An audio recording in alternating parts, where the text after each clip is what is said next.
Assalamualaikum warahmatullahi wabarakatuh. Hello everyone. Today I'm gonna review our material last week. Do you remember guys what we learned about? Yep.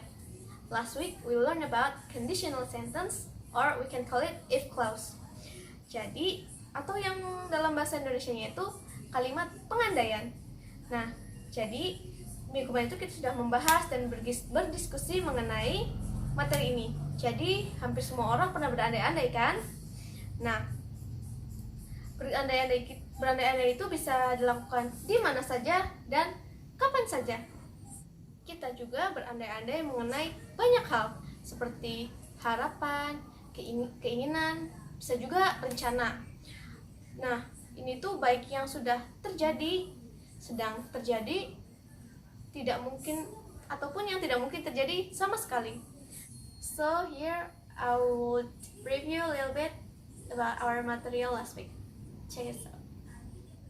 Jadi dalam bahasa Inggris membuat kalimat pengandaian itu ada aturannya loh. Nah, conditional sentence ini terdiri dari dua struktur kalimat. Yang pertama yaitu main clause atau yang biasa kita sebut induk kalimat. Nah, ini bersifat independent clause atau bisa berdiri sendiri. Lalu yang kedua adalah if clause atau dalam bahasa Indonesia itu anak kalimat. Nah, ini bersifat dependent clause atau tidak bisa berdiri sama sekali. Jadi yang if clause ini, yang dependent clause itu kebalikannya dari main clause-nya yang tidak bisa berdiri sendiri. Nah, jadi di sini Ibu punya contohnya. Nah, kita baca sama-sama ya contohnya. If it rains tomorrow, we will not come.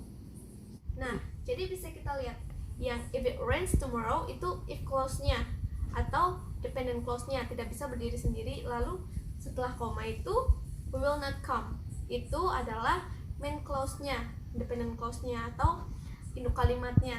Jadi seperti yang kita lihat, kalau if clause itu tidak bisa berdiri sendiri karena diawali dengan if dulu. If it rains tomorrow kan nggak nyambung.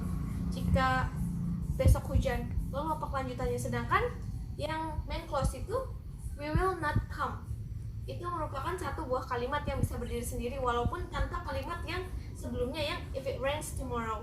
Jadi itu merupakan salah satu contoh dari conditional sentence yang terdiri dari if clause dan juga main clause. Nah, satu lagi, kalau ada yang tanya, Bu, bisa nggak sih ini dibalik? Bisa.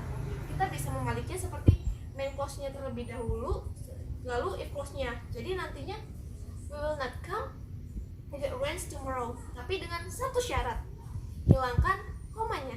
Nah, minggu kemarin di PowerPoint yang Ibu udah send itu, di sana kan terdapat 3 tipe conditional sentence, yaitu conditional sentence tipe 1, 2, dan 3. Nah, pertama, Ibu bakal review sedikit ya. Untuk conditional sentence tipe pertama itu biasanya, kita bisa lihat samping ini. Nah, bisa kita lihat kegunaannya untuk memprediksi, promises, membuat janji, possibility, cause, and consequence. Nah, ini tuh biasanya tipe pengandaian yang kemungkinan bisa terjadi dalam waktu dekat ini ya. Nah, jadi ini juga rumusnya, yaitu if plus present simple plus future simple or plus imperatif. Seperti yang bisa kita lihat juga contoh yang pertama yang paling atas itu, if I find him address, I'll send him an invitation. Nah, kenapa ini? Yang artinya kalau saya menemukan alamatnya si dia itu, saya akan mengirim undangan. Jadi contoh ini bisa masuk tipe pengandaian yang tipe 1 itu karena kita bisa lihat dari main clause-nya. I'll send him an invitation. Aku akan mengirim dia undangan.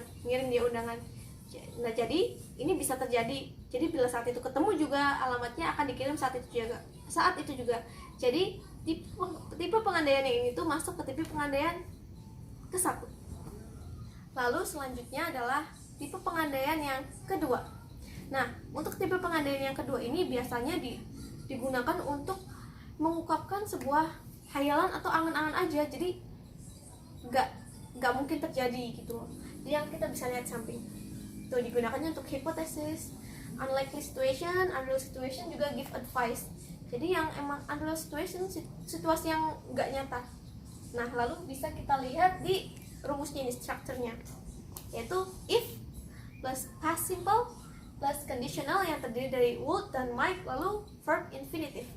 Nah, lalu kita beralih ke contohnya. Contoh yang pertama, kita baca sama-sama ya. If I had money, I would buy a car. Yang artinya, kalau saya punya uang, saya akan membeli mobil. Nah, ini masuk tipe pengandaian yang kedua karena pada kenyataannya itu cuma angan-angan belaka. Bisa kita lihat di if clause-nya. If I had money, itu if clause-nya. If I had money, pada kenyataannya itu past simple. Pada kenyataan dia nggak punya uang sama sekali, jadi ya nggak bakal beli mobil. Itu cuma angan-angan dia aja. Nah, jadi kalimatnya, contoh-contoh di samping ini masuk ke tipe pengandaian yang kedua. Lalu yang terakhir itu kalimat pengandaian tipe yang ketiga. Nah, bisa kita lihat juga di samping. Nah, kalimat ini biasanya digunakan untuk mengungkapkan sebuah penyesalan. Jadi yang emang benar-benar udah terjadi. Nah, biasa digunakan, kita bisa lihat, to express regret about a situation in the past. Jadi untuk mengungkapkan penyesalan yang terjadi di masa lampau. Nah, kita bisa lihat ini rumusnya atau strukturnya, yaitu if past perfect plus conditional perfect yang berupa would have plus verb in the past participle.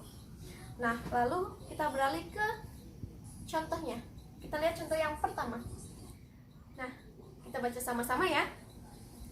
If you had worked harder, you would have passed your exam. Yang artinya, kalau kamu bekerja atau belajar dengan keras, kamu akan lulus ujian. Nah, ini termasuk kalimat tipe pengandaian yang ketiga karena ini merupakan sebuah penyesalan yang pada kenyataannya dia itu nggak lulus ujian. Bisa kita lihat di if clause-nya, kalimat yang pertamanya. If you had worked harder. If, lalu you had worked harder itu merupakan past perfect. Jadi terjadi di masa lampau. Jadi nggak akan bisa diulangi lagi. Jadi ini merupakan kalimat pengandaian tipe yang ketiga karena merupakan sebuah penyesalan. Okay, I think that's all for me. I'm so sorry for the mistake. Thank you so much. Wassalamualaikum warahmatullahi wabarakatuh. Bye bye.